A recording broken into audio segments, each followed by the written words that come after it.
Tonight, we imagine a tale history never told. When Big Bird met Abraham Lincoln, two legends from different worlds, yet somehow walking side by side through some of history's most iconic moments. Together they share laughter and lessons, learning as they explore the great chapters of history until their journey lulls you into rest. Before we begin, if you truly enjoy these stories, hitting like or subscribe helps me keep making them and hopefully helps you keep drifting off. Let me know where you're listening from tonight. I'm always amazed by the places people tune in. Now, get comfortable, take a slow breath in, and let it out. Because once this story begins, chances are you'll be asleep before it ends. Drift in now. The fog folds itself low across the Virginia fields. Dawn holds its breath as if waiting for permission to arrive. A soldier coughs somewhere deep in the trees. A horse shifts its weight, and a drummer boy taps a ghost of rhythm against his thighs, too weary to commit to waking the camp. Abraham Lincoln sits beside a silent cannon. His long hands rest on his knees, fingers twined loosely, like a man holding his thoughts in place. The air tastes of wet wool and last night's ash. The war is moving towards something. Everything is. But for this moment, the world is still. He tips the stovepipe hat forward, closing his eyes. Sleep never stays long these days, but sometimes pretending is enough. Then he hears it. Not boots, not marching, not the scattered echo of gunfire. Humming. High, cheerful, utterly out of place. Lincoln opens one eye. There, beside the cannon, sits a bird, enormous, yellow, feathers stacked like a hayrick in bloom, cartoon eyes wide and sleepy, two orange legs crossed politely at the ankle, a wool blanket barely big enough to count as covering, plastic sleep goggles perched foolishly on its forehead, and tucked beneath one wing, an old brown teddy bear worn at the seams. Lincoln blinks as if testing the sturdiness of reality. The bird blinks back. A yawn stretches across the camp, loud, unashamed. Good morning, comes the bright voice, wings reaching skyward. Did I miss roll call? Lincoln does not answer. He studies. The creature peers around at the rows of tents, the blackened ring of a campfire, the damp smell of powder and ash. Are we camping? The voice asks eagerly. I love camping. Didn't pack granola bars though. Do you think the squirrels would share? Lincoln stands slowly, brushing ash from his coat sleeve. Might I inquire? He begins carefully. What manner of being you are? The bird's feathers fluff in a bashful shrug. Oh, I'm Big Bird. Lincoln raises an eyebrow. A wing extends forward. Nice to meet you, Mr. Tall Man in a hat. After a pause, Lincoln takes the soft wing and shakes. Abraham Lincoln. The bird gasps. Ooh, we have a statue of you on Sesame Street.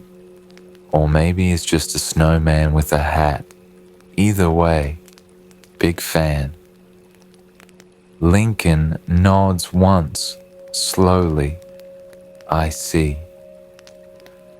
The bird glances around again.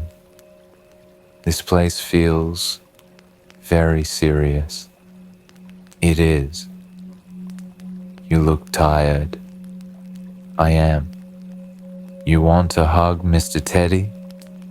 The small bear is offered forward.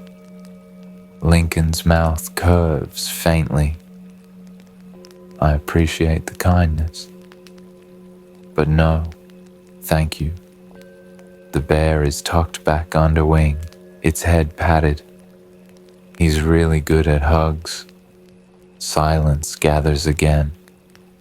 Not the heavy silence of war. Something stranger, something warmer.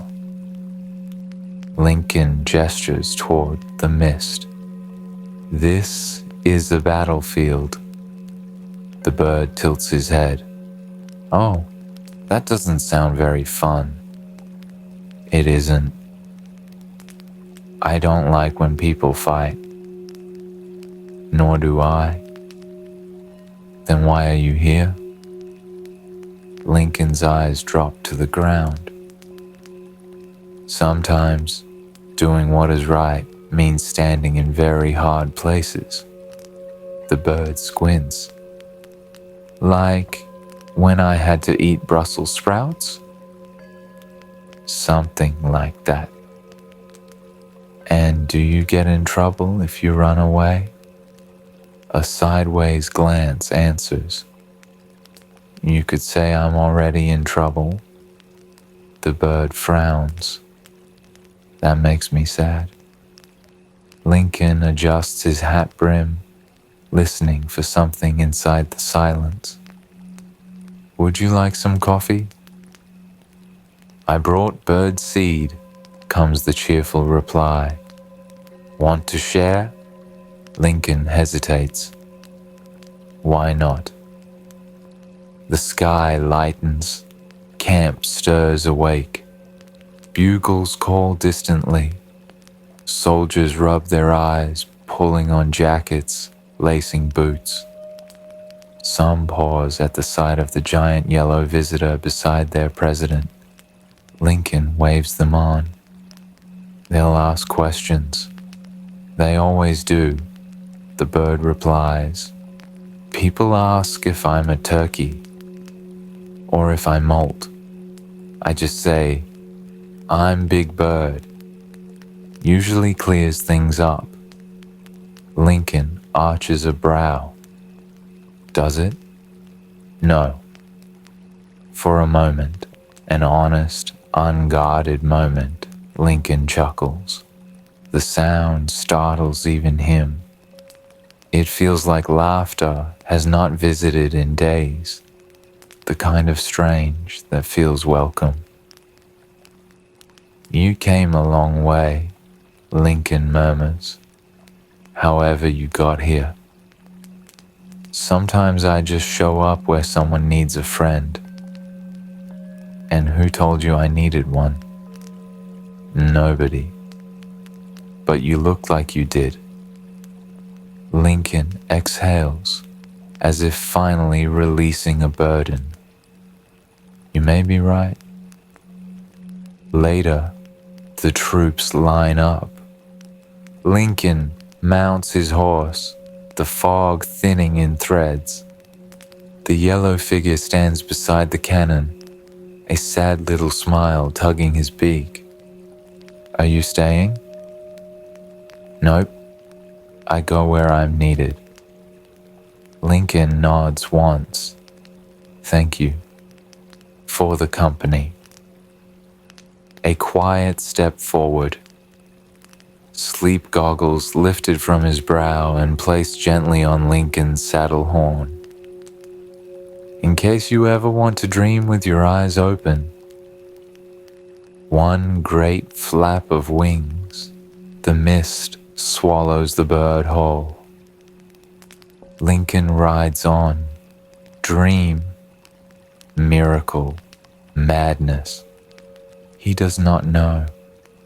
He only knows the weight on his shoulders feels a little lighter, and for the first time in days, he whispers not a prayer, but a thank you to a bird.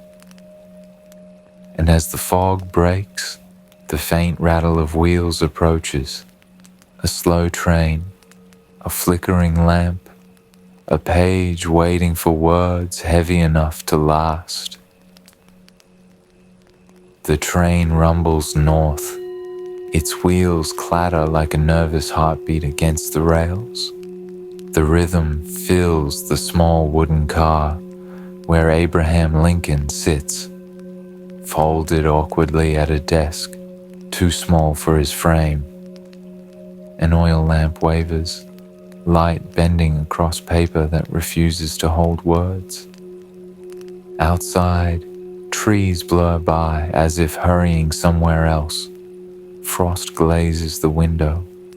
The November air presses against the glass like a reminder. He dips the pen, pauses, dips it again, pauses longer. The ink dries without finding sentences. Behind him comes a flutter. A large feather drifts gently onto the desk. "I think you should just start with hi," says a voice bright with innocence.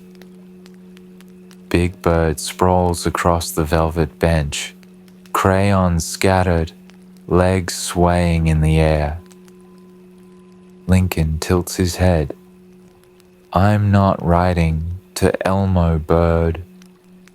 This is for the nation, to honor the fallen." The creature rolls onto his back, staring at the ceiling. Sometimes the best words are the smallest ones. An eyebrow rises above Lincoln's tired eyes. "Is that so?" A nod. "Once I said thank you to Snuffy. He cried." Lincoln lets out a breath through his nose. Two words cannot capture the weight of a battlefield soaked in blood. Big Bird waddles to the desk, peering at the blank page. His beak points to the opening line Lincoln has scratched out again and again. 7 years ago. He reads slowly. "What's the score? Is it math? I don't like math." Lincoln adjusts his spectacles. "It is 20 years. Then why not just say 87? Because history carries rhythm. Gravitas, a weight that simple numbers cannot bear." The bird blinks. "So, fancy sadness." Lincoln pauses, then grants a faint smile. "Yes, exactly." Hours later, the train slows. Fields roll past the window, some golden, some broken, some scarred by fences, twisted into knots of defeat. The sun cuts thinly through gray clouds, like a decision waiting to be made. When the train halts, Lincoln steps down to the platform. Cold air bites. Uniformed escorts bow their heads. Local officials greet him with solemn nods. Behind him waddles the bird, wrapped in a knitted scarf clearly made for someone half his size. Wool stretches awkwardly over feathers, but he wears it proudly. Whispers ripple, some stare openly. A boy tugs his mother's sleeve and asks, "Is he the peace ambassador?" Big Bird waves, cheeks flushing beneath yellow fluff. Lincoln leans down slightly. You may be the strangest figure to ride into a funeral procession with a smile. Is that bad? His eyes linger on the broken land. No, it might be necessary. Together they walk toward the cemetery. The air is hushed, not reverent, but burdened, as if even the breeze remembers too much. Big Bird clutches a notebook. Earlier he had tried writing to Snuffy, but the letter trails off mid-sentence. I wanted to tell him how the ground feels here. Tired? Lincoln's voice softens. It is tired. They pause at a grave marked only with a number. Big Bird crouches low and lays one feather on the soil. Lincoln's throat tightens. You do that for all of them? Not all. Just the ones who didn't get letters. Lincoln blinks. And how do you know which? I don't. That's why I brought extra feathers. The two of them stand there, silent. The stillness of grief is heavier than any marching drum.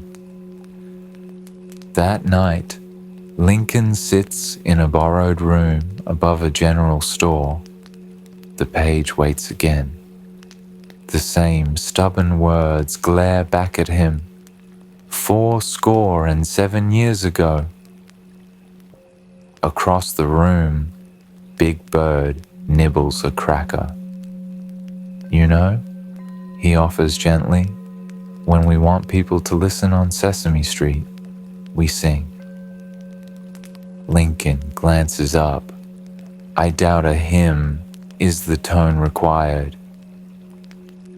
Then just say what you mean. The president sets the pen down, shoulders slumping. I don't know what I mean anymore. Every soldier returns with less of himself, or not at all. I want to honor them, but the words taste like polished stones in my mouth. The bird moves to the window, looking out at lanterns glowing across rooftops. You told me once, he says, that doing what's right means standing in hard places. Lincoln nods faintly. Well, the bird continues, maybe you're trying to stand when you should be kneeling. Lincoln leans back in his chair. You suggest humility. I suggest speaking like someone who misses them. Lincoln studies the page again, and for the first time all evening, he writes, not like a president, like a father. The next day, the crowd gathers among gravestones. The air carries the scent of turned earth. Children strain to see. Widows clutch veils. Men in uniform stand stiff, holding grief in their shoulders.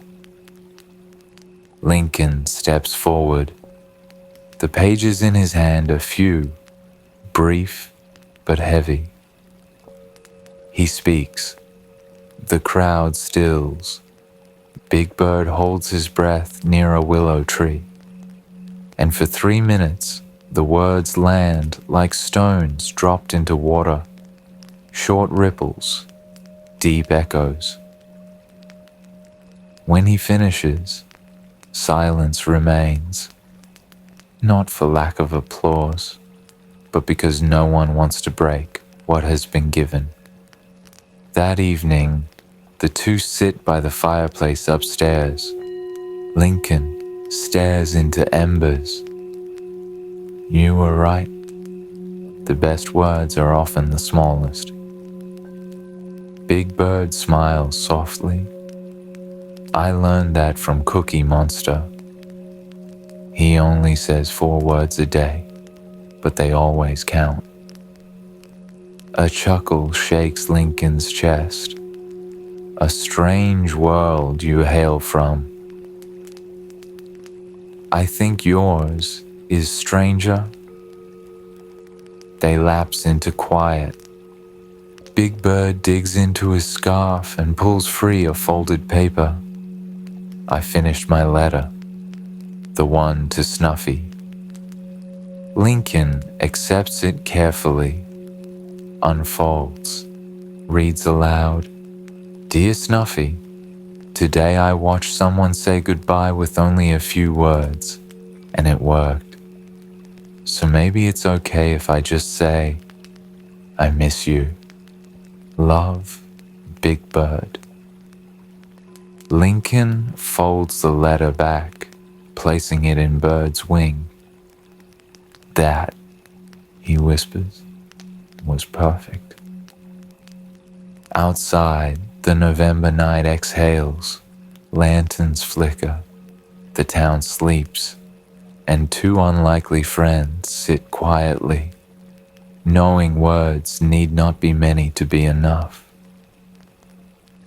The train waits again in the distance, another journey, another hard decision ahead. Ink will dry, feathers will fall, but for now, the silence holds.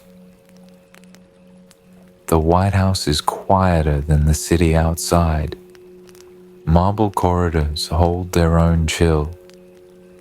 Gas lamps burn with a sleepy flicker.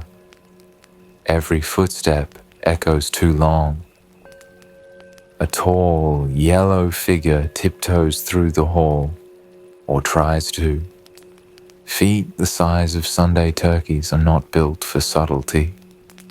Big Bird squeezes sideways through a narrow door and ducks behind a potted fern near the cabinet room. Inside, voices rise, sharp, measured, and desperate. This will tear the Union apart. A match thrown in a barn full of kerosene. We'll lose the border states we've barely held. Big Bird's eyes widen. He had followed Abraham Lincoln because he heard words like important, freedom, and bring snacks. But sunflower seeds suddenly felt like the wrong offering. At the center of the room sits Lincoln, elbows planted on polished wood, fingertips steepled as if trying to hold the whole country together with nothing but patience. Before him lies the draft, the Emancipation Proclamation, ink still dark in places, half dry, as if history itself hadn't yet decided whether to commit. He knows what it means: freedom, danger, a turning point that cannot be undone. But the room around him smells of fear, not fear of right and wrong, fear of votes, fear of fractured states, fear of being remembered badly instead of bravely. Secretary Seward leans forward. If we issue it now, after military failure, it looks like desperation, a bluff. The people won't see courage. They'll see panic. Lincoln doesn't answer. He stares at the words as if they might finish themselves. Behind the fern, Big Bird leans a little too far. A decorative bust of Jefferson tips, wobbles, and lands with a thud. Every head turns. The room falls silent. The door opens. A yellow beak pokes through. Hi, sorry about your statue. Lincoln's expression shifts only slightly, but enough. He's with me. Seward stares. With you? Big Bird steps in, dusting plaster from his feathers. I was listening from behind the plant. Hope that's okay. You all sound very serious, like the time Snuffy erased the alphabet by accident. The men look stunned. Chase mutters under his breath. Proceed with the large, foul present. Lincoln's mouth twitches.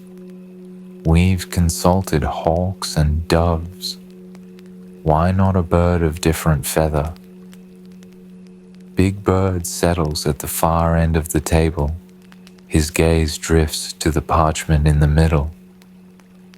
Is that the important paper? Yes. Is it about helping people? Yes. Then what's the problem? Seward clears his throat. The problem is political balance, loyalty of states, foreign perception. Lincoln translates quietly. That means a lot of people might get upset. Big Bird blinks. Oh, like when Bert found out Ernie froze his rubber ducky. A few advisors shift uncomfortably. But you still have to do it, right? Lincoln finally looks up. What makes you say that? The bird leans forward, voice low but steady. Because if someone's not being treated fair, and you know it, and you can help, then not helping is the same as saying, it's okay.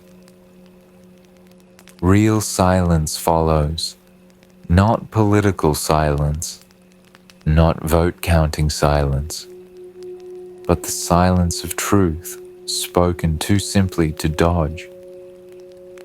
Lincoln turns to his cabinet. Gentlemen, if a child can name it plainly, so can we. Stanton frowns. But the cost. Lincoln cuts him off. There's always a cost, but we are not measured by our comfort. We are measured by our courage. No one speaks. The lamp crackles. The air feels thicker than ink. Lincoln takes the pen, dips it slowly, and signs the draft. When the ink settles, he slides the parchment toward the yellow visitor. Would you like to hold it? Big Bird gasps. Me? The document is handed across the table. He cradles it like a baby bird made of glass. Hope and fragility at once. Later, the room empties. Advisors leave in silence, some shaken, some disapproving, all thoughtful. Lincoln walks the corridor alone. By the fern, he pauses. Big Bird is curled beneath it, humming softly to himself. You're quite the diplomat, Lincoln murmurs. A beak peeks out. What's a diplomat? Someone who reminds others what matters when they're too busy sounding important. Big Bird smiles. Snuffy would like that. Lincoln takes the bench across from him. I know more words than most men alive, yet sometimes it takes fewer to tell the truth. Words are like toys. If you have too many, people trip over them. A rare laugh escapes Lincoln. You keep handing me lines that belong in speeches. You can borrow them. Just don't mess them up. From under his wing, Big Bird produces a single feather. He offers it shyly. I usually save these for birthdays or cookies, but today feels important. Lincoln accepts it gently, turns it in his hand, so soft, so simple, exactly the weight he needed. That evening, he tucks the feather into a drawer with his most personal keepsakes. Letters from his son, Mary's first note, a pressed flower from years ago, and beside them now, the first copy of the proclamation. The next morning, Big Bird sits in the garden watching a butterfly balance on his beak. Lincoln approaches with 2 cups, offers one. Tea? I don't usually drink leaves, Big Bird admits, but I'll try. They sit together under pale light. Lincoln's voice is almost a whisper. Do you think people will understand? Big Bird sips, winces at the bitterness. Nope, but they'll feel it. Lincoln nods slowly. Maybe that's enough. The sunrise bends across the garden wall. Feathers brush against a black coat. And for once, Lincoln allows the weight to feel shared. Wake gently now. Different morning, different rules. The air smells like chalk and bubble soap instead of powder and ash. Somewhere a trumpet toots one brave note, and a frying pan keeps time on something that can't possibly deserve it. Abraham Lincoln blinks into a softer world. Gone is the White House guest bed with its quilted coverlet and tidy worries. Gone the window where drills cross the lawn like lines on a ledger.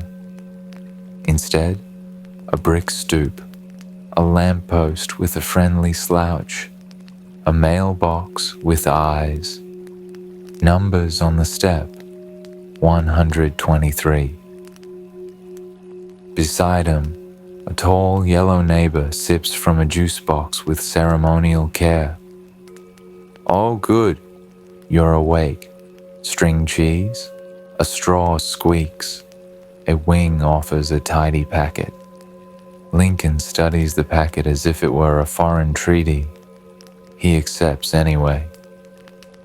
This address, Lincoln murmurs, appears unusually memorable. A nod. Sesame Street. Time gets squiggly here. Don't worry about it. A blue blur rolls past on skates, cradling a banjo, wearing a tutu, saluting as if the union depended on artistry. Grover, deeply professional, wobbles, recovers, and continues with purpose only he understands. Lincoln's eyes follow the orbit like a telescope meeting a comet. Welcome to my world, Big Bird says, patting the step. It runs on songs and friendship and the occasional emergency about snacks. Lincoln folds his long legs, letting the stoop accept him like a pew built for kinder sermons. He tastes the string cheese. It squeaks like a small truth. A high voice arrives like a red comet. Is that the tall guy?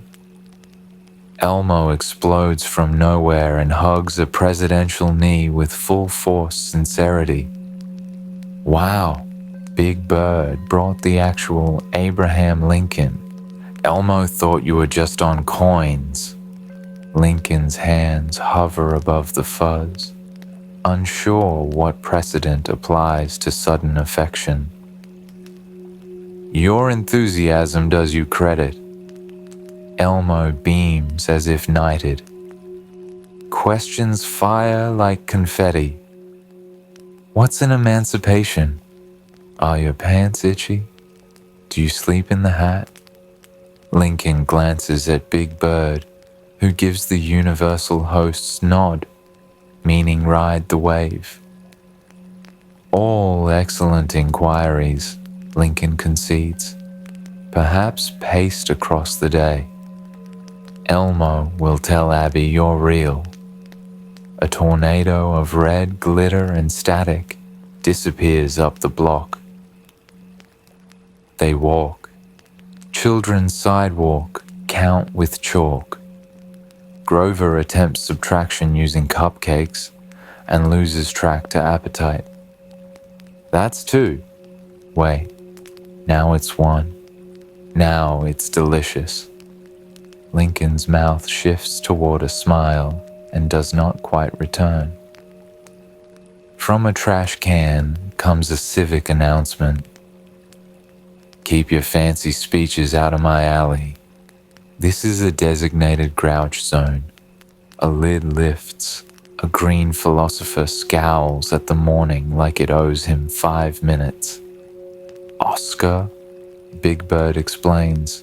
Local municipal grump. Lincoln inclines his head. I recognize the office. On a nearby stoop, two roommates argue over paper clips with the gravity of a Senate vote. Bird stacks, labels, aligns. Ernie tests a paper clip on his nose, declares science, and laughs. Lincoln studies the domestic filibuster. Are they perpetually negotiating? Big Bird confirms. Noon gathers near a banner strung across brownstone windows. Today's letter of the day. L. Big Bird tugs Lincoln gently toward a chalkboard stage. Your moment. My what? The letter. It's tradition. Children cluster. Monsters clap politely. Lincoln removes the hat, holds it against his chest, as if both the letter and a nation might fit there together.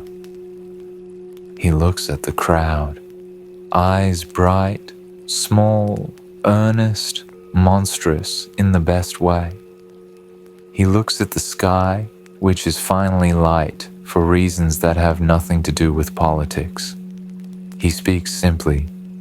L, he says, is for liberty. Nothing moves for half a second. Then the cheers. A confetti sneeze from somewhere improbable. A triangle dings. Someone shouts encore, though letters don't generally tour. Big Bird leans close. I think they liked it. Lincoln's eyes shine the way a porch light does when someone finds their way home. A blue meteor arrives. L, also for lunch.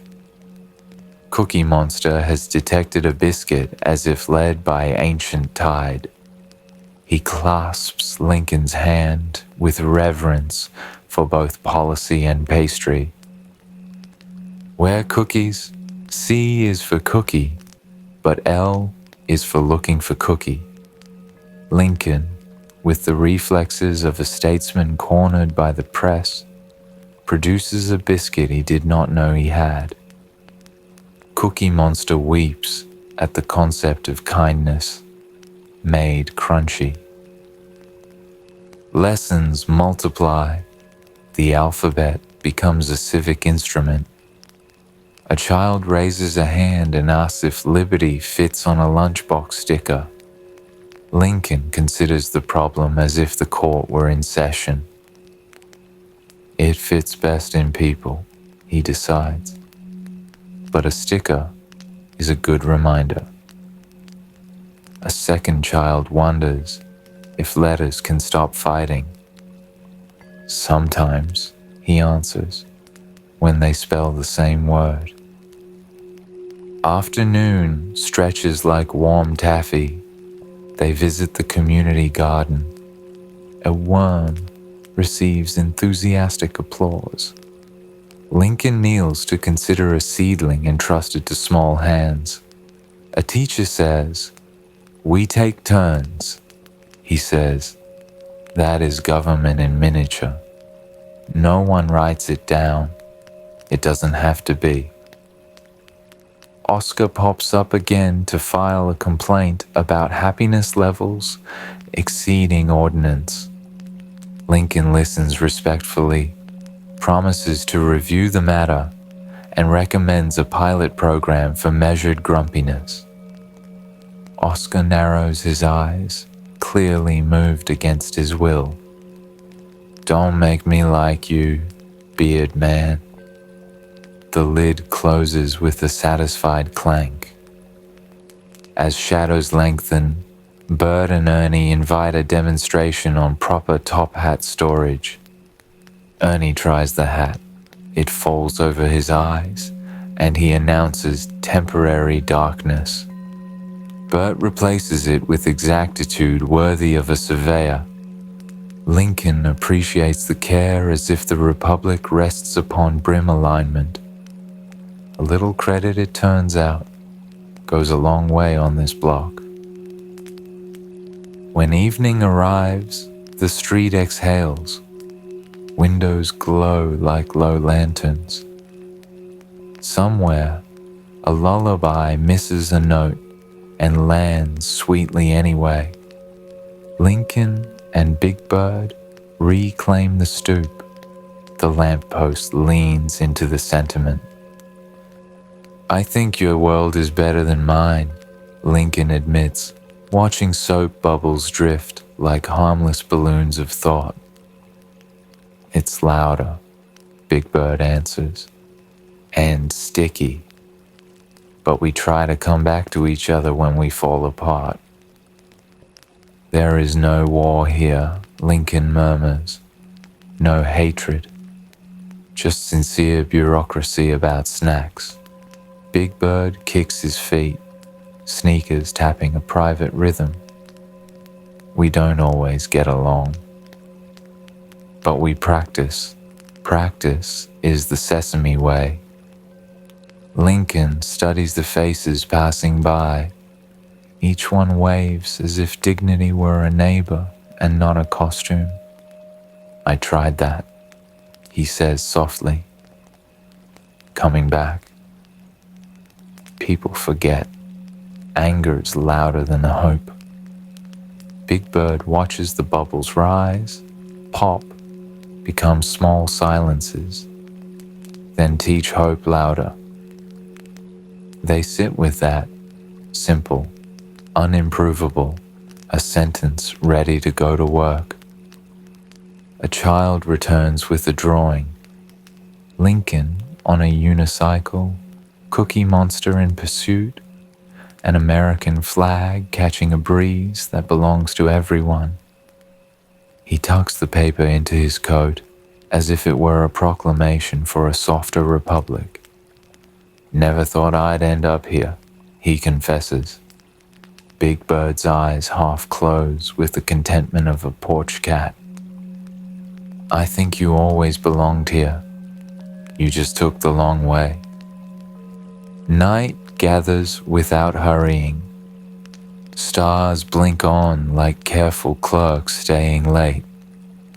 From somewhere down the block, Elmo's giggle ricochets, followed by Abby's sprinkle of impossible logic. Lincoln looks up and lets the sky ride its calm across his face. "I could live here," he says to no one and everyone. "You do," Big Bird answers, "when you let yourself." The lamppost hums. The mailbox winks. The stoop becomes a pew again, and the sermon is that tomorrow will need hands, not speeches. They decide, without deciding, to show up. Close your eyes now. Carry the letter that matters. Let the street teach you its song. And when anger shouts, answer with a chorus built on small voices, singing hope louder. The camp smelled like burnt beans, wet wool, and tired hope. Somewhere past the rows of canvas tents and fire pits, a harmonica wheezed out a hymn too slow to be joyful and too faithful to be sad. Men moved like shadows, boots dragging, voices low, rifles slung carelessly over shoulders, as if even war itself had grown heavy. President Abraham Lincoln arrived on horseback that afternoon. He came often to visit the troops, walking among them, asking about their mothers, thanking them for courage, carrying the weight of their missing. But this time, he wasn't alone. Trailing behind in a rickety horse-drawn cart sat one very large yellow bird. Wrapped in a dusty blue army blanket, Big Bird peered out at the camp like a tourist entering a museum full of ghosts. His long legs dangled over the wagon's edge, and on his head sat a makeshift tin helmet that had once been someone's stew pot. Lincoln dismounted slowly, nodding to the saluting officers. "Gentlemen," he announced with a faint smile, "I've brought morale." The men looked past him, then blinked again. Big Bird raised a wing in a cheerful wave. Silence followed. At last, a private muttered, "Is that a tactical chicken?" By evening, Big Bird had found ways to help. He ladled soup, though his wing kept dipping into the pot. He folded bandages, though some emerged covered in faint yellow fuzz.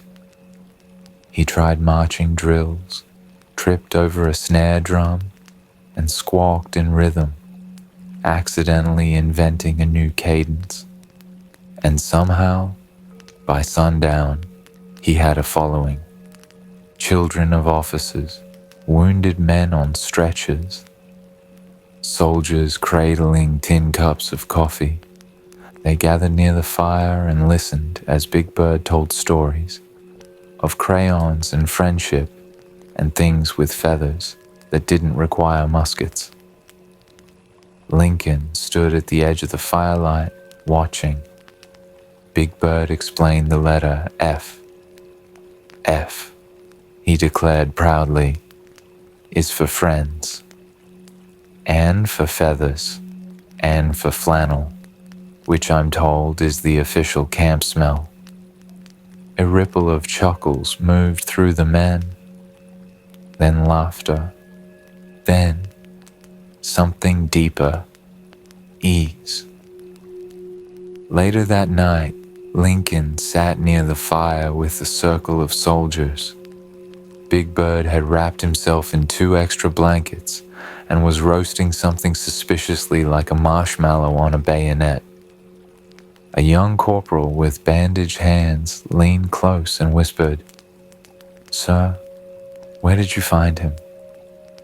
Lincoln's eyes stayed on the flames. "He found me." The corporal hesitated. "Is he real?" Lincoln allowed himself a small smile. "I ask myself that every day." The corporal took a sip from his tin cup. "He made Private Dobbs laugh, sir." Lincoln turned, eyebrows lifting. "Dobbs?" The corporal nodded. "Hasn't spoken in weeks?" "Not since his brother." His voice trailed off, but he laughed. Lincoln looked across the fire. Big Bird was teaching a one-eyed cook how to draw a triangle in the dirt with a stick. The president whispered, then he's doing more than most of us. Near midnight, Big Bird waddled over and dropped beside Lincoln with a dramatic sigh. This camp is very heavy, he murmured, resting his head against Lincoln's arm. Lincoln looked down. You've carried some of it. Big Bird blinked slowly. I don't know how you do it every day. Neither do I. From under his blanket, Big Bird produced a tiny stuffed rabbit. I brought backup, he explained, for when I need to squeeze something. He placed it into Lincoln's enormous hand. Lincoln studied the toy, then tucked it carefully into his coat pocket.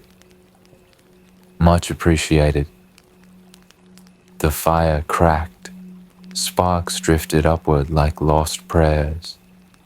Big Bird tilted his beak toward the stars. Do you think they look different when people are scared? Lincoln thought for a long while. No, he answered softly. But I think we look at them differently.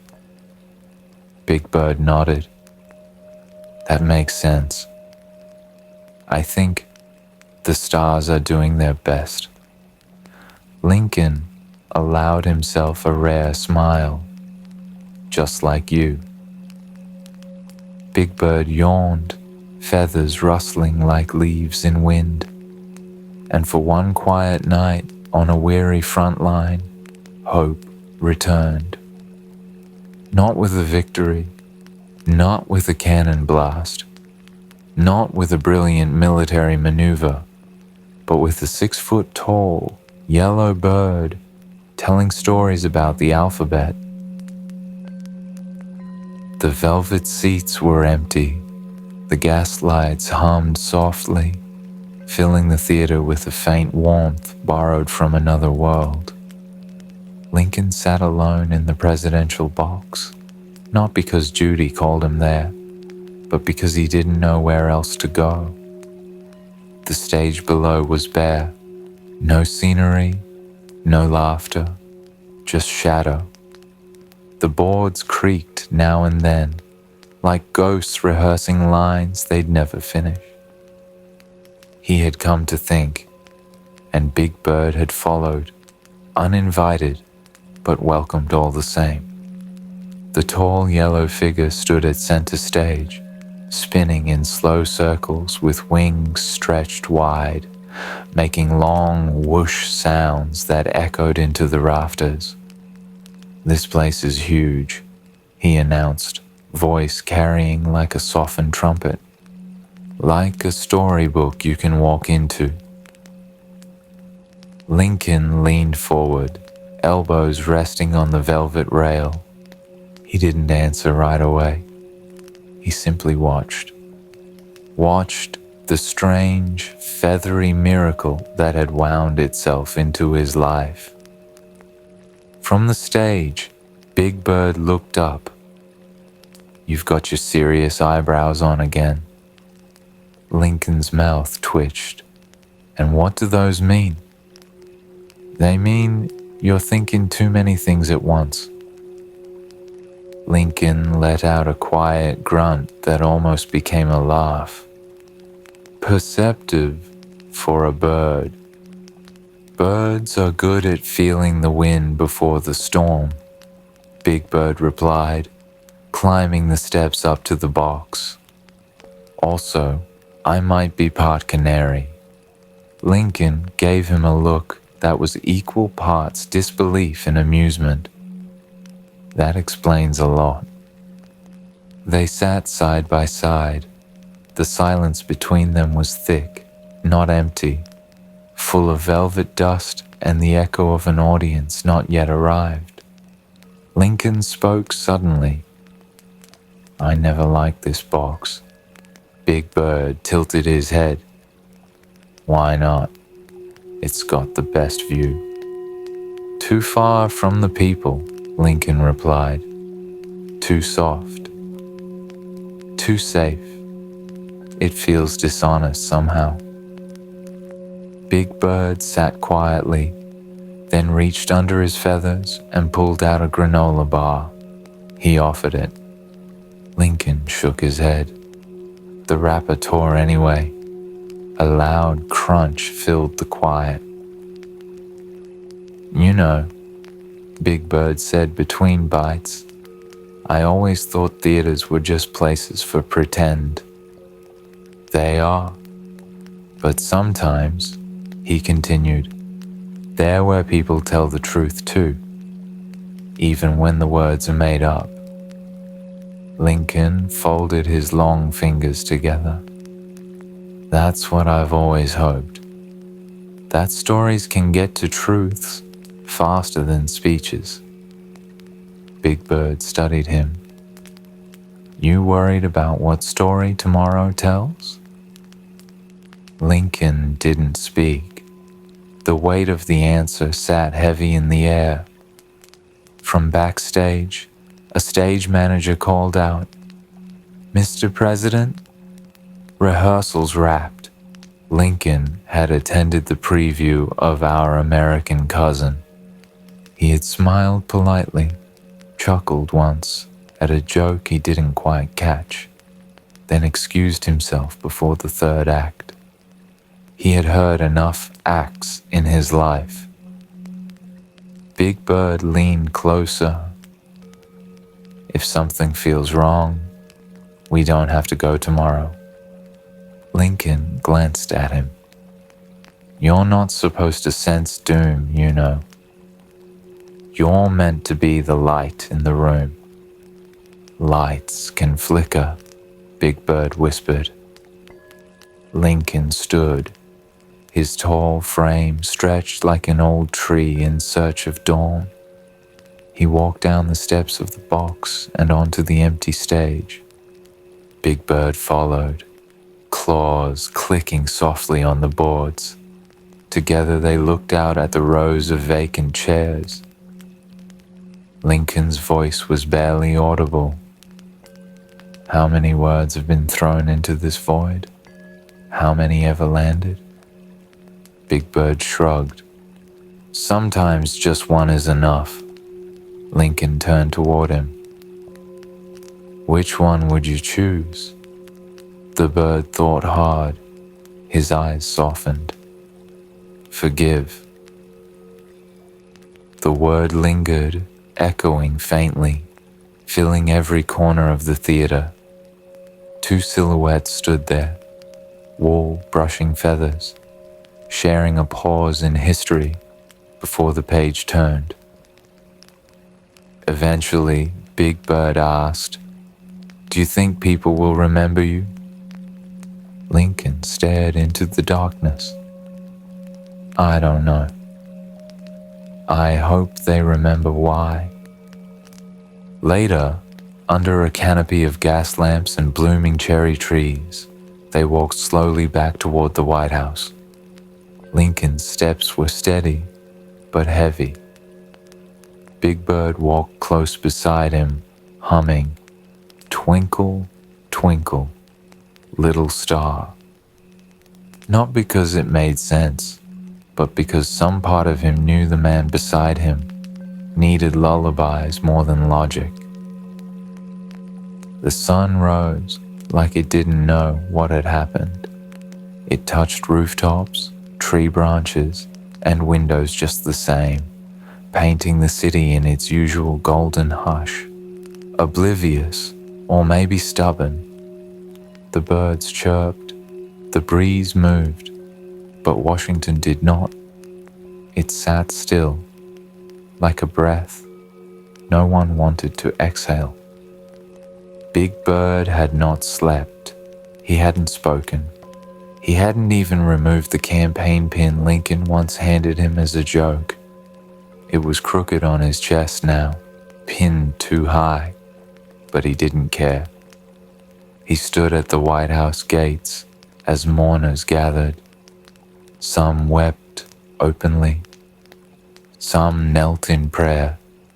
Others only stared at the flag now hanging limp at half-mast.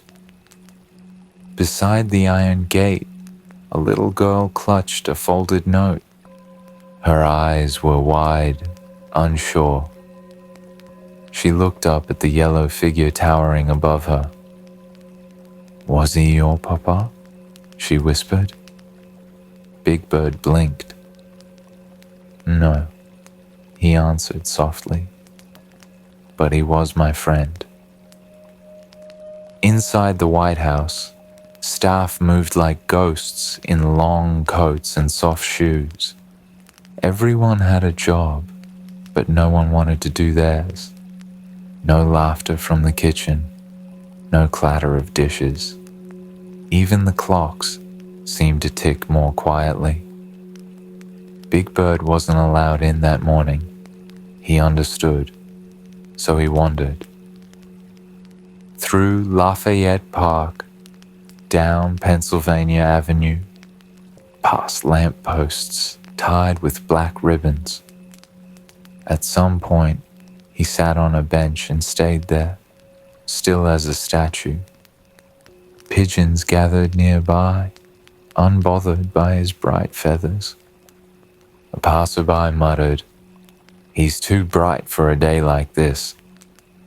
Big Bird didn't answer, but in his head he thought, he was too.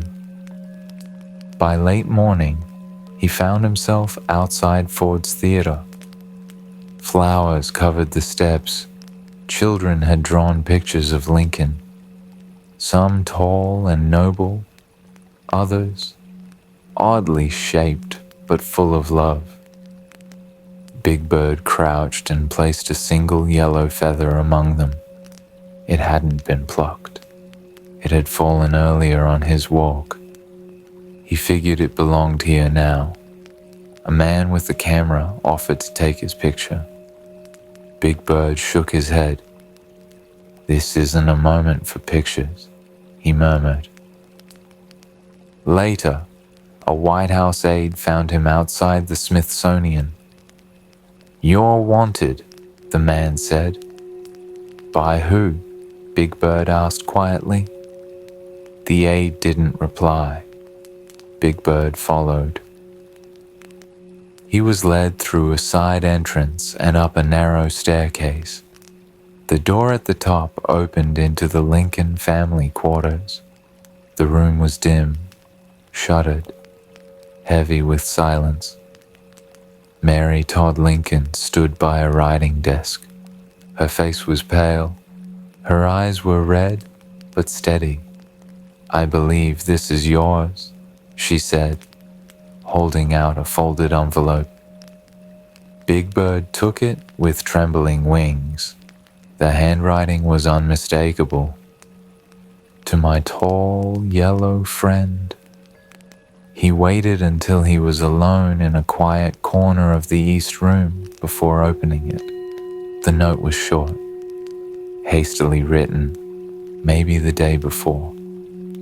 "Dear friend, I know you are not built for war, but you have fought for hearts, and that is no small battle. I may not have much time left, and if I don't say it tomorrow, thank you for reminding me of laughter, of lullabies, of the alphabet of kindness. Stay soft. It matters. A.L." Big Bird pressed the letter to his chest.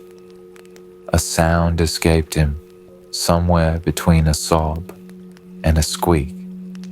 No one saw, and if they did, they didn't interrupt. As evening came, the city filled with candlelight. Big Bird walked slowly back to their favorite bench near the reflecting pool. He sat down, unwrapped a granola bar, took one small bite, then looked up at the sky. The stars didn't seem to understand what had been lost, but he did. The sky dressed itself in gray silk that morning. Clouds hung low, as if the heavens had buttoned a formal coat. Wind moved gently, unwilling to disturb anything. It didn't have to. Washington had never been this quiet. Not during battles, not during speeches, not even during snow. Big Bird stood behind the rows of mourners along Pennsylvania Avenue. He didn't fidget. He didn't hum. He simply let the gray exist around him. A little girl in black boots clutched his wing without asking. He let her. The daisy in her other hand nodded in the light breeze. Like it too, understood ceremony. "Do you think he's really gone?"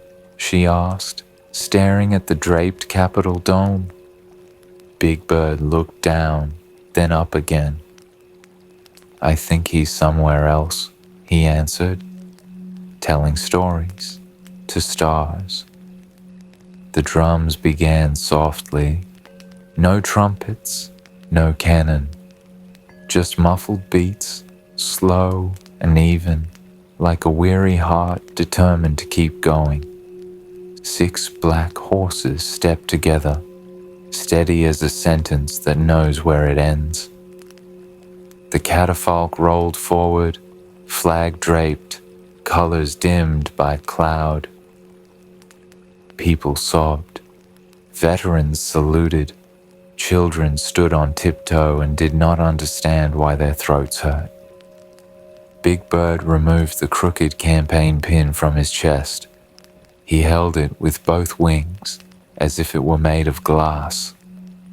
When the wheels reached his place on the curb, he knelt and set the pin at the edge of the tracks.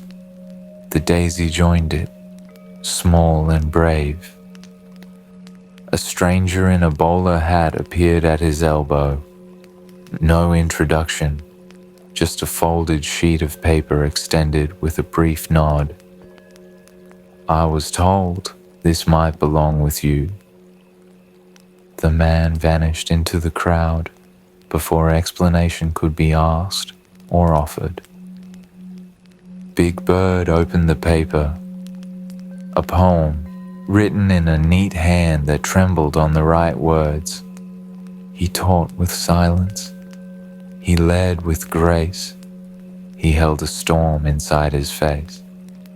And now a bird, so loud, so kind, holds pieces of what he left behind.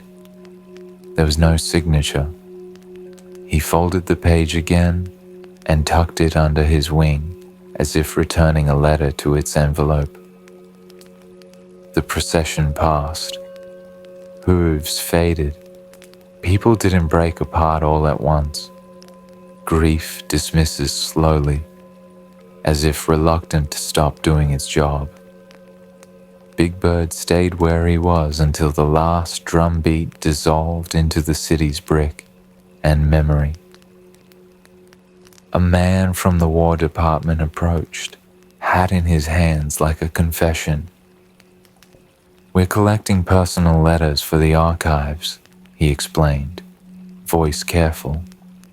"Remembrances, handwritten things, tokens the family may wish preserved." Big Bird listened without moving. His wings slid toward his feathers, found the envelope with familiar handwriting, and paused. "Not this one," he said gently. "That one isn't history. That one is mine." Later, the White House garden waited with its own quiet. The shrubs seemed to stand straighter. The paths looked newly swept, though no broom had passed. In the far corner, under a tree Lincoln liked, for reasons he never bothered to justify, sat a small wooden crate. It had a brass plaque. "For Big Bird, because you were there too." Inside lay crayons, stamps, folded papers, careful drawings, and envelopes addressed with young certainty. Hands from around the city had lifted the lid and placed something in the nest. Now the crate waited for the one it was meant to hold. He knelt on the grass, ran a wing across the wood, feeling each nick as if reading braille for a message beneath the grain. He lifted the lid. Color bloomed. Some letters were neat. Some wobbled like newborn colts. Some simply said thank you and trusted that was enough. He read the first aloud to no one. Dear Big Bird, I saw you at the gate. You look tall and sad. My teacher says tall people can be sad. I hope you have a cookie later. From Ruth. He smiled because Ruth had somehow placed a crumb in the envelope and it fell onto his knee like a blessing. The next letter was from a boy named Thomas, who drew the president with a hat as tall as a house. Do you know where he put all his thoughts? Thomas wrote. Maybe he put them in the hat. Please, take care of the hat. Big Bird traced the roofline brim with one soft feather and whispered that he would. There was a medal cut from paper with dull scissors. Best tall comfort. A ribbon drawn in crayon looped around the words like a small parade. He set it on his chest for a moment and felt the paper weight more than paper should. A gardener passed by. She nodded once, eyes bright, and kept walking. Grief has chores too. As afternoon thinned, the city gathered itself for evening. Windows began to glow, doorways filled with silhouettes that did not want to talk yet, but also did not want to be alone. Big Bird returned to Pennsylvania Avenue. The road looked older by a century, though only hours had passed. He found the daisy again. It had been pressed gently by 1,000 careful feet and kept its shape as if stubbornness could be a flower's spine. The pin had picked up a scuff that made it look more true. He did not move either. A young drummer, cheeks still round with youth, stood nearby holding sticks at rest. He stared at his hands like they belonged to someone else. Big Bird stepped closer, not looming, just present. It's hard to keep time when the song changes, he offered softly.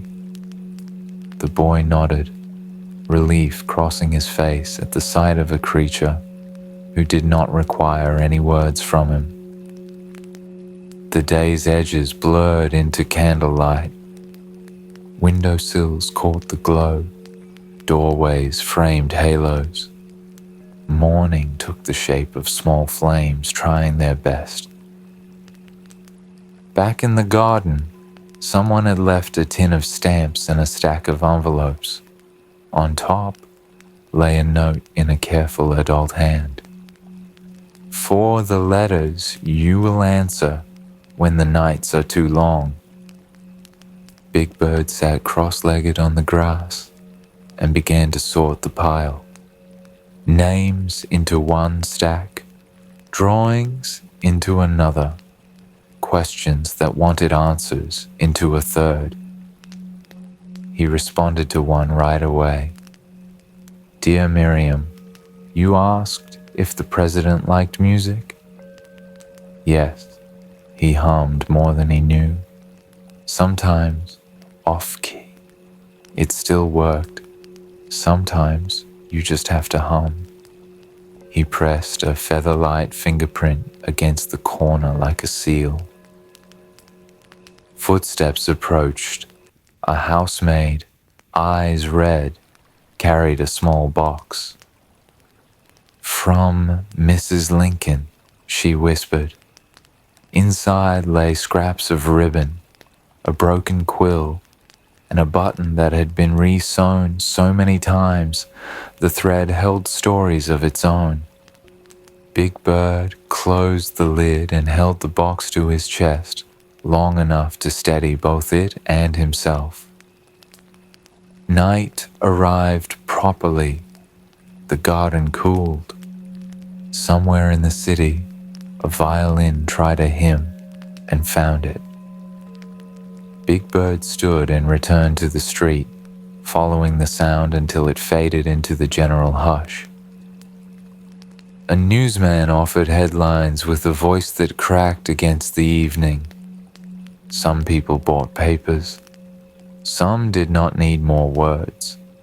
Big Bird did neither. He watched hands pass coins, watched hands fold newsprint, watched hands hold each other. He crossed back to the reflecting pool. The water held a trembling city and did not spill. He knelt at the edge and considered his reflection with its tired eyes and patient beak. "I'm not built for this," he admitted to the surface. The ripples carried the confession without judgment. And then, because the evening required it, he reached into his feathers and drew out the letter with the careful loops. "Dear friend." He read it again, not to memorize, to be steadied. A passerby slowed, recognizing him, and chose to keep walking. Kindness sometimes means leaving a sacred silence intact. Back at the garden tree, fireflies began practicing. Not many, just enough to suggest the dark was negotiable. Big Bird took one crayon from the crate. Yellow, of course. He wrote 2 words on the inside of the lid where only he would see them. "Stay soft." He set the poem from the stranger beside the medal from the child. He placed Ruth's crumb in his palm and let it go to the grass so some small creature could find a feast. He tucked the tin of stamps under his wing like a tool, not a trophy. Before leaving, he stood beneath the tree Lincoln liked. He did not speak a grand farewell. He did not lift his wings theatrically. He only breathed in a garden that remembered 2 friends who had once shared tea and early light and decisions that would outlast both of them. On his way out, he passed the crate again. Someone had added a new envelope while he stood under the branches. No name on the outside. Inside, a drawing of a feather tucked into a tall black hat. It glowed with crayon sunlight that refused to obey the hour. He closed his eyes and let that small disobedience heal what it could. The gravel path clicked under his steps as he walked to the gate. Washington's night gathered itself into a long exhale. Candles trembled in their windows and then steadied. He did not look back. The garden would keep. At the curb, he paused where the daisy and pin lay. He touched both with one gentle feather. "Thank you," he whispered. Not to the crowd, not to the sky, to the friend who had taught him that softness was not the opposite of strength. It was one of its forms. When he finally turned toward the dim avenue, the drums were gone, but their slow heartbeat remained in his steps. Grief still worked. So did tenderness. Between the two, the night made room. And somewhere, in a place with no streets and no ceremonies, a tall man in a black coat heard a feather pass through the dark and knew it was carrying what he could not. The train hissed like a long sigh. Steam curled into the morning, carrying sorrow with it. The funeral car gleamed black and solemn, a moving cathedral draped in bunting. Crowds gathered at every stop, not to cheer, but to stand still. Men removed their hats. Women clutched handkerchiefs. Children held dolls and didn't understand why their mothers wept. Big Bird sat near the back of the car, reserved for close companions. He wasn't listed in any official ledger. He wasn't on the manifest, but no one questioned him. Somehow, everyone knew grief had made room for him. The car rocked gently. Each sway made the flag ripple where it lay across the coffin. Big Bird kept his wings folded tight, afraid even the soft brush of a feather might disturb the silence. He stared at the wood, not with disbelief, not with denial, just with the stunned patience of someone learning that absence has weight. At small towns along the route, he looked out windows at lines of people, farmers with dirt still on their boots, grandmothers with shawls wrapped twice, young boys saluting with awkward elbows. He raised a wing in return, unsure if anyone saw, unsure if it mattered. But it felt necessary, like punctuation to a sentence still being written. One afternoon, the train slowed through a valley where children had gathered with flowers. They tossed them onto the tracks ahead. The wheels scattered petals into the air like a snowstorm of color. Big Bird pressed his face to the glass, watching pink and white whirl past. It reminded him of springtime parades on Sesame Street. Except this parade was for a man who would not wave back. A conductor placed a hand gently on his shoulder. "Would you like to step out at the next station?" Big Bird nodded. When the train pulled in, he climbed carefully down, towering above the mourners.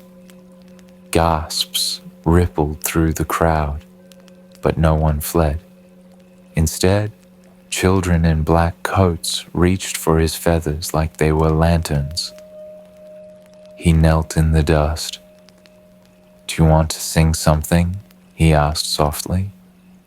Voices hesitated, then a girl began, "My country, 'tis of thee." Others joined. Big Bird hummed along, his low tone steady beneath the fragile melody. When it ended, no one clapped. They only bowed their heads, grateful for a moment stitched together by voices instead of silence. Back on the train, Big Bird returned to his seat. He pulled from his feathers the wooden box Mary Todd had entrusted him. Inside, the broken quill rattled with the rhythm of the rails. He touched it gently, as if afraid to erase the fingerprints left behind. That night, unable to sleep, he walked the length of the train, through cars of soldiers keeping vigil, through cars of dignitaries murmuring in low tones, through cars where widows sat stiff-backed, hands folded around grief too sharp to release. He moved quietly, a strange sentinel in yellow, and no one stopped him. At the very last car, he opened the door and stepped onto the small platform. Wind rushed past. Stars stretched endless above the dark countryside. He spread his wings, not wide, just enough to feel the night air lift them. For the first time since that evening at the theater, he let himself cry. The wind carried it away. The stars held it, without judgment. The days blurred, towns and fields passed, petals and ribbons appeared at every crossing, and always the steady drumbeat of wheels on rails, carrying history forward whether anyone was ready or not. In Springfield, the train finally stopped. Crowds swelled the streets beyond counting. Black crepe hung from balconies. Church bells tolled until the air itself felt heavy. Big Bird stepped down last, behind generals and governors and family. He carried nothing but the letter, with careful loops, and the word that still echoed inside him: forgive. At the cemetery, he stood apart, tall, conspicuous, but silent. Children clung to their parents' skirts. Soldiers dabbed at their eyes with calloused hands. The earth opened to receive, slow and solemn. The coffin descended. A volley of rifles cracked the air, sharp enough to scatter birds from nearby trees. Big Bird didn't flinch. He only lowered his head. When it was done, when the crowd began to drift like a tide going out, he remained. The mound of earth looked too fresh, too raw. He knelt, pressed one feather flat into the soil, and whispered nothing at all. Because sometimes silence says it better. That night, Springfield glowed with candlelight, the same way Washington had. Big Bird sat alone outside the boarding house, where he'd been given a corner room. Children passed with lanterns. One boy stopped. "You knew him," he said simply. Big Bird nodded. The boy hesitated, then held out a piece of chalk. "Draw something." Big Bird took it. On the brick wall beside him, he drew a tall hat, then a star above it. Then carefully, a single feather inside the crown. The boy smiled. "That's good." He ran off to catch the others. Big Bird stared at the chalk drawing until the night blurred it with dew. He thought about forgiveness. He thought about lullabies. He thought about the alphabet of kindness and how history would never list that in its books. But maybe, if enough people remembered, it would linger anyway. Autumn arrived like a careful apology. Leaves held on longer than they should have, fluttering as if reluctant to let the season change without permission. Mornings wore a cool hush. Afternoons softened into amber. Nights asked for shawls and slower steps. Big Bird rented a small room above a boarding house near the Capitol when he returned from Springfield. The ceiling was low for someone built like a benevolent lamppost, but the window looked toward a garden he knew by heart. That was enough. He answered letters at a small table each evening, 3 at a time, always 3. A promise to himself that grief would be measured and not devour the day whole. One afternoon, a delicate envelope arrived. Cream paper, edges burnished with gold. The handwriting was familiar, a steady grace line carrying a new fragility. He opened it with a feather pressed flat like a letter opener. Springfield, Illinois, from Mary Todd Lincoln. Dear Big Bird, it has taken me time to write. I was not sure if it was proper or wise or even kind. Robert says you should have it. I agree. It was the last thing he touched before the theater. It still smells of cedar and rain. You were his friend, a true one. Come if you are able, with gratitude beyond measure. Mary. He folded the letter carefully and held it to his chest a moment longer than necessary. Then he packed a scarf, a crayon, and the small box of stamps left for him in the White House garden. He left the rest where it was. Some journeys ask for light luggage. The train cut west through fields that were already recalling summer in the past tense.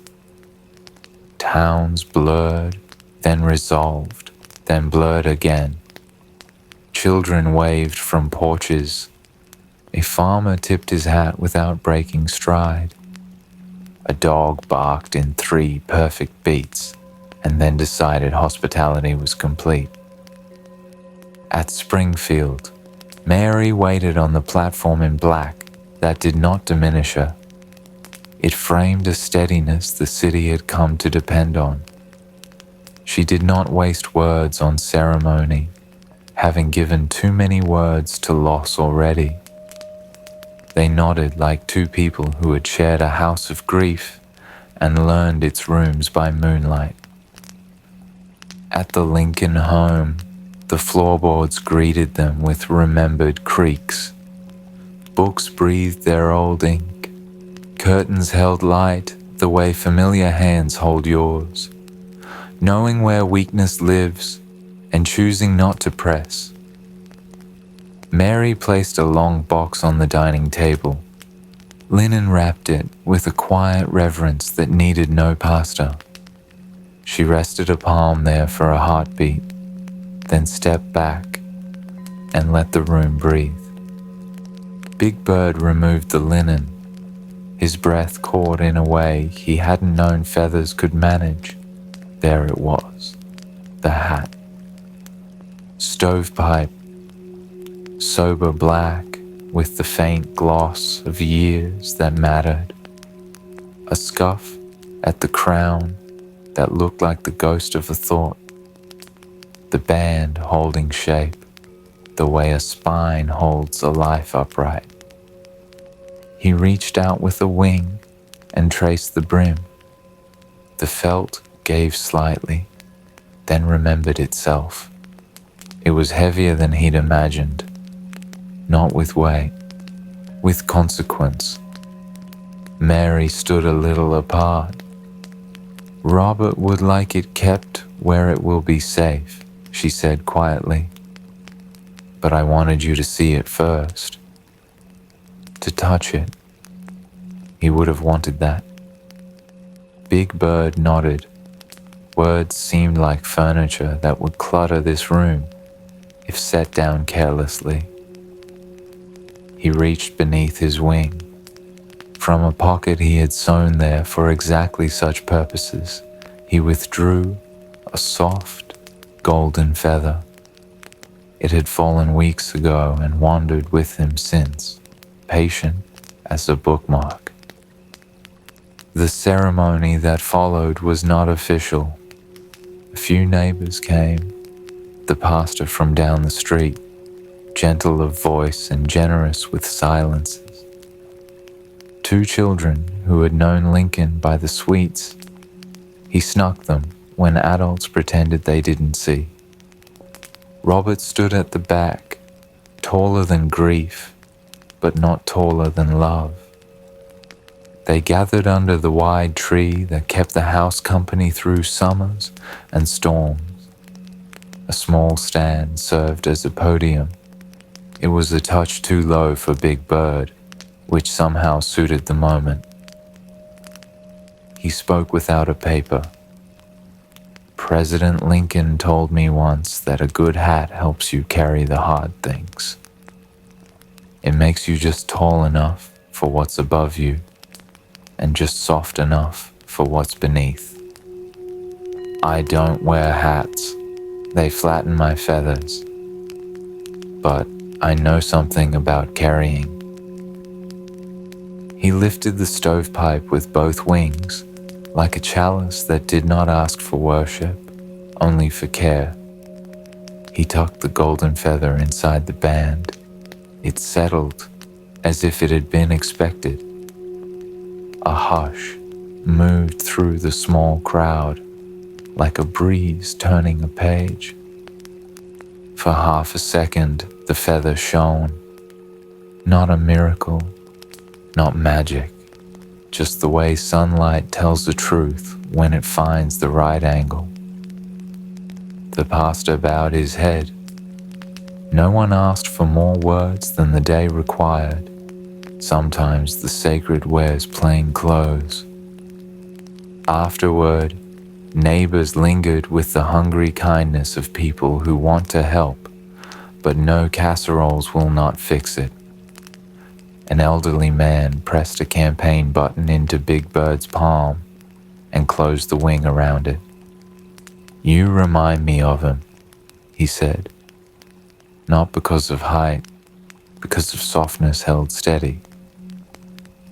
Robert offered tea and the steadying presence of someone who had learned that hosting is ministry. Mary sat with Big Bird in the parlor. Yellow met black on a sofa that had held 100 ordinary afternoons and one or two that burned themselves into memory. She asked about small things, because big things were already fixed in the air like stars. Did he still hum off-key? Did he still forget to eat when reading? Did he still stroke his beard when choosing mercy? Big Bird answered gently, "Yes, yes, always." Dusk tugged the room toward evening. The hat rested on the table as if listening. The feather kept its place like a promise, with no need to be notarized. A knock at the door brought a messenger from the War Department. Polite, a little out of breath from the importance he carried. A letter requested the hat for public display when the family was ready. For the people, for the record that grows out of paper and belief. Mary looked to Big Bird. The question did not need to be voiced. He nodded. "It should be seen," he said softly. "Not worshipped. Remembered." The messenger cleared his throat and with more courage than rank asked an extra question. "May we keep the feather in the band?" "Only if you tell them who placed it there." He paused. "And why?" "Why?" the man repeated, pen hovering. "So they know softness belongs with strength," Big Bird answered. "So they understand that carrying hard things does not require a hard heart." That night, after neighbors had gone and the house remembered its quiet, Mary brought out a small cedar box. She placed the hat inside with the kind of touch reserved for newborns and old prayers. The feather did not flutter. It stayed. It belonged.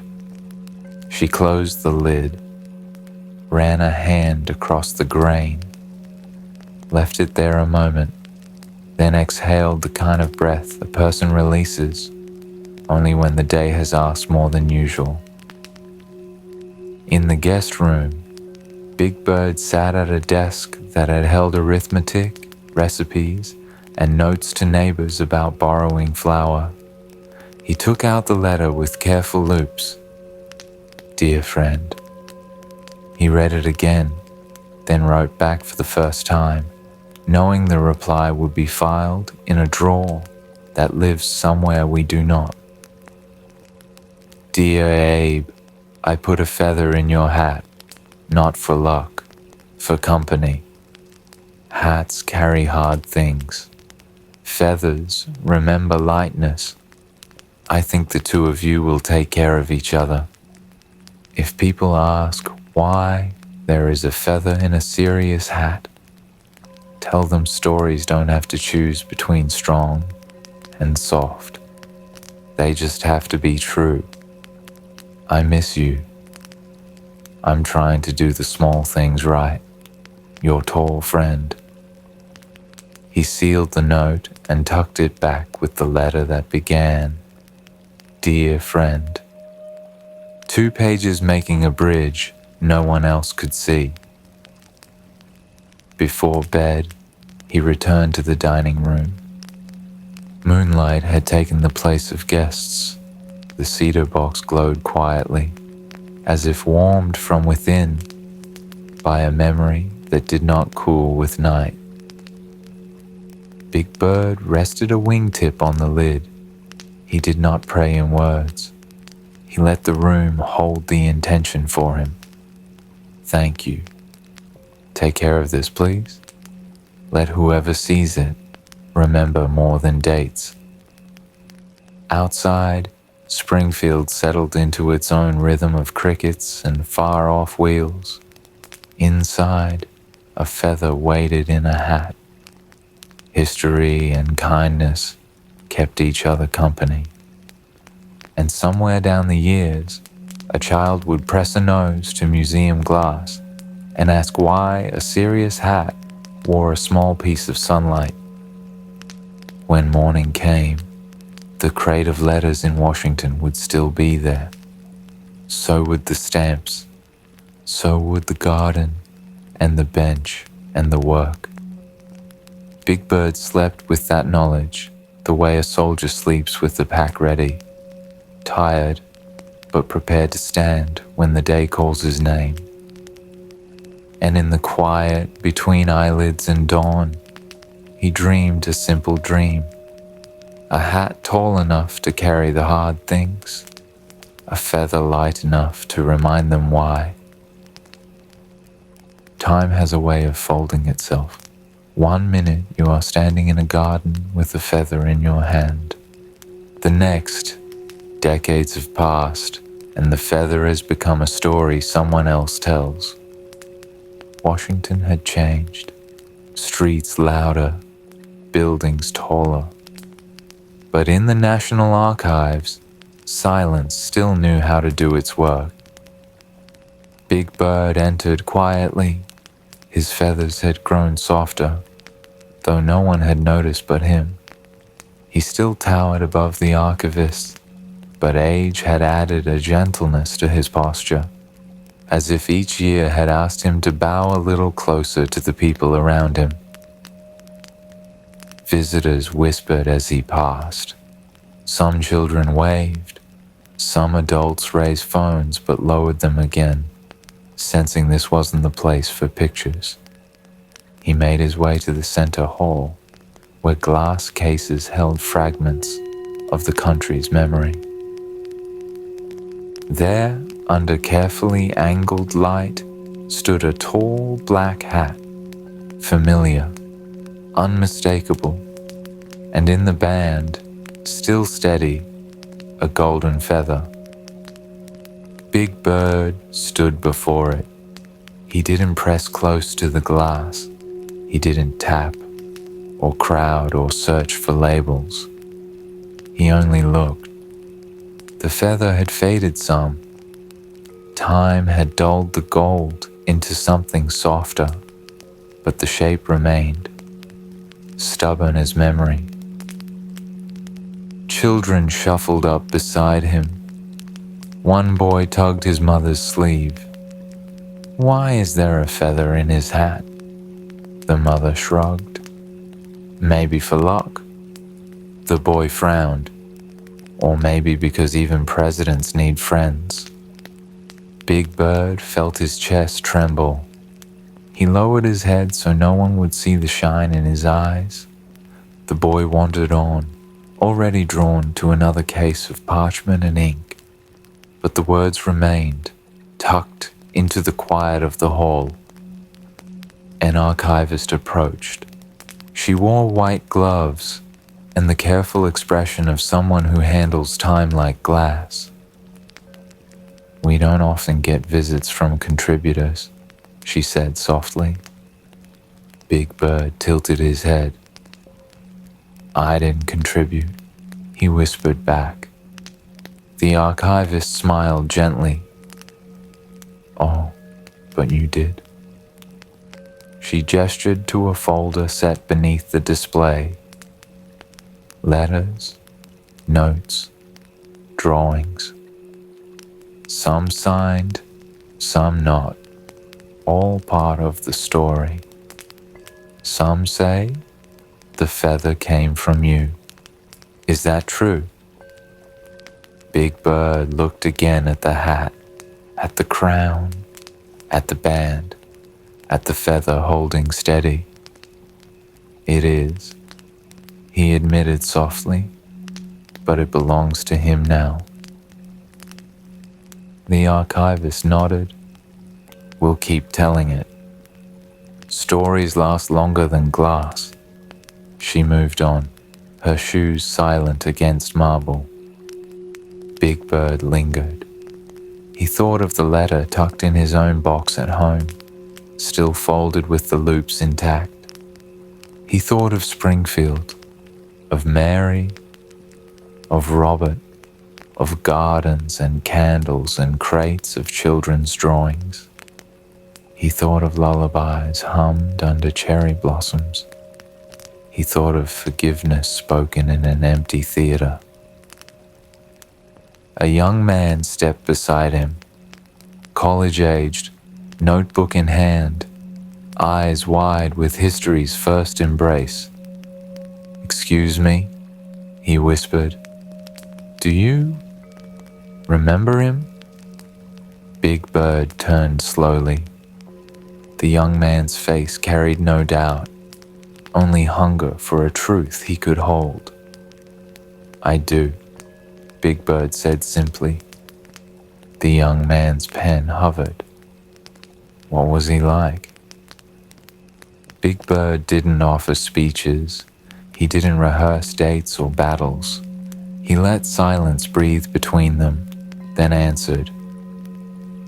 "He laughed more softly than people think, and he forgave more quickly than he should have, and he carried hard things the way a hat carries weight, upright, steady, without showing the strain."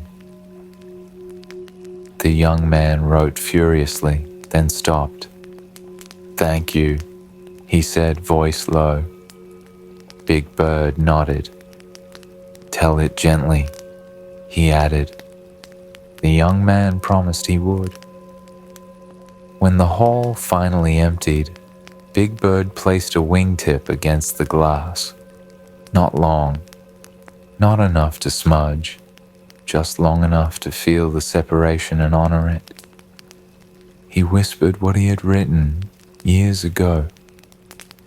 Stories don't have to choose between strong and soft.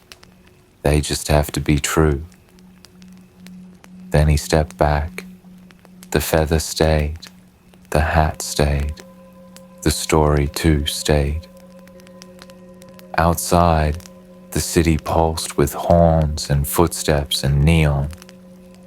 Inside, marble held quiet, and a tall yellow bird walked out into the night, still carrying letters to answer, still carrying the work of staying soft.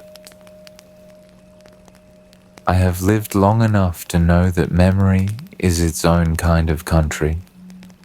Borders drawn by laughter, rivers fed by sorrow, mountains built from moments that refuse to erode, and always a horizon you never quite reach.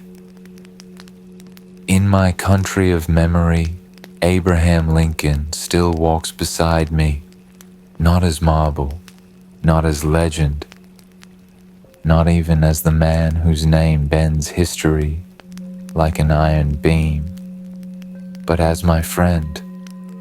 I still see him pausing at benches just to notice flowers, Still hear him humming off-key when he thought no one was near. Still feel his quiet hand on my shoulder, steadying me in a world that didn't always know what to do with a bird my size. Time has turned him into story for most people, but for me, he is still the man who sipped tea too hot and made a face like a child tasting lemons. Still the man who whispered forgiveness in empty rooms. Still the man who carried grief without letting it harden him. Sometimes children ask me what it means that we were friends. They tilt their heads, puzzled. Why would a president and a bird belong together? I smile and tell them the truth. That friendship does not ask for matching feathers. It only asks for steady hearts. I tell them, he taught me that strength does not erase softness, that mercy is heavier than iron, but must be lifted anyway. That laughter can be an act of survival. That listening is a kind of leadership. I show them the letters, the ones with crayons, the ones with smudges, the ones that still smell faintly of kitchens and chalk dust. And I tell them those mattered as much as laws, because they told us why the laws were needed in the first place. In the archives, his hat still waits. The feather waits too. Visitors lean close, their reflections flickering in the glass, and wonder about the story tucked inside the band. I do not interrupt. I let them wonder, because wonder is the beginning of remembering. Sometimes, late at night, I sit at my desk with a fresh sheet of paper. I write as if he will read it tomorrow. I tell him about the children I've met, the songs I've heard, the moments of kindness that might have gone unnoticed if not for his reminder to keep noticing. I write until my wing cramps, then fold the paper and place it in the box marked simply, letters never sent. Maybe one day an archivist will open that box. Maybe they will file the words with others, or maybe they will set them aside as too strange to catalog. It doesn't matter. The writing itself is the conversation. The ink is the bridge. When I walk through gardens, I still hear his steps beside me. When I see children laugh through sorrow, I still hear his voice reminding me, laughter heals what speeches cannot. When I feel the world ask for more forgiveness than I think I can carry, I remember his eyebrows, serious, furrowed, determined, and I try anyway. Once, a boy asked me if Lincoln loved him. I said yes. He looked surprised. Even though he never met me, I told him love like his was wide enough to reach across time. That's why we still speak his name. That's why feathers still rest in hats. I am not immortal. Someday, I will rest too. But I take comfort in knowing the friendship will outlast me. It already has. It lives in songs, in drawings, in the tilt of children's questions. It lives in the pause people take before the glass case, wondering why a feather belongs with a stovepipe hat. When I close my eyes, I see him again. Not as a statue, not as a headline, but as a man with tired eyes and a smile he saved for those who needed it most. A man who carried the hardest things with dignity and let a bird remind him of lightness. That is how I choose to remember him. Not in gunshots, not in headlines, not even in the silence of morning crowds, but in laughter shared at campfires, in lullabies hummed under cherry blossoms, in the forgiveness spoken in empty theaters. The world will keep writing new stories. It will keep lifting up new names. But I will always carry this one. The friendship between a president and a bird too tall for his own bed. An unlikely companionship that still feels like the truest thing I know. So if you ever stand before that hat, look closely. Notice the feather. Remember that strength and softness were never meant to be enemies. And know that once, against all odds, Abraham Lincoln and Big Bird shared a path through history.